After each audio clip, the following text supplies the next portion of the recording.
Bonjour à tous et donc bienvenue, toujours pareil, en Andalousie, où on se retrouve donc sur les pistes de paddle. Bien, aujourd'hui, je vous propose de nous intéresser à un coup qu'ici on appelle la bajada de pared, c'est-à-dire une balle, nous sommes en défense, une balle qui nous arrive avec un lob, la balle remonte haut et on veut attaquer du fond du coup. Bien, donc je vous propose dans un premier temps de nous intéresser à la partie donc coup droit. On va donc faire bajada et pared de coup droit, smash de fond de cours de coup droit, avec les trois variantes possibles.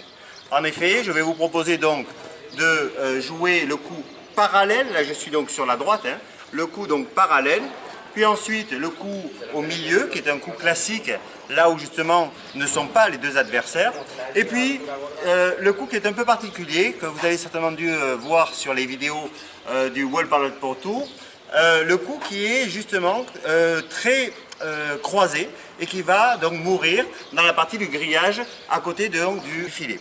Voilà, c'est un coup qui semble être décisif, et bien on va voir ça ensemble.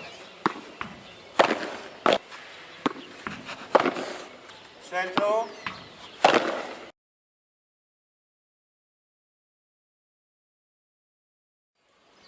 Alors, pour le smash de fond de cours, qu'est-ce qu'il faut faire finalement au niveau technique?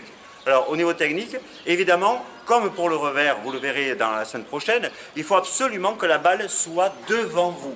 Donc, elle arrive, elle rebondit, et puis ensuite, il faut la laisser passer devant. Donc, pour ça, le mouvement de pied que je vous propose, évidemment, c'est un mouvement de pas chasser, pour aller vite au fond, et puis ensuite pour réavancer. Et une fois que l'on a la balle devant soi, on peut choisir donc les trois axes. En coup droit, je vous propose trois axes. L'axe qui va être donc tout droit, ce qu'on appelle donc une parallèle, soit au centre, soit celle qui va donc très croisée. Donc, je répète, on ouvre de suite la raquette pour la mettre au niveau du niveau de la balle. On recule et une fois qu'on a la distance requise, à ce moment-là, on n'a plus qu'à frapper ici et à choisir.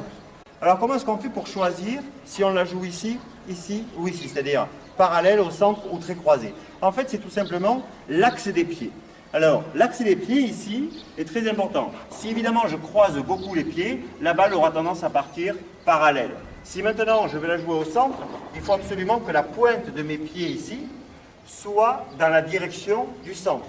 Et si je veux la croiser, il faut à ce moment-là que je recule ce pied-là pour ouvrir un peu plus l'angle et donc pour la jouer ici très croisée. Voilà. Donc ceci, c'est le conseil d'aujourd'hui. Voyons ce que ça donne en vidéo.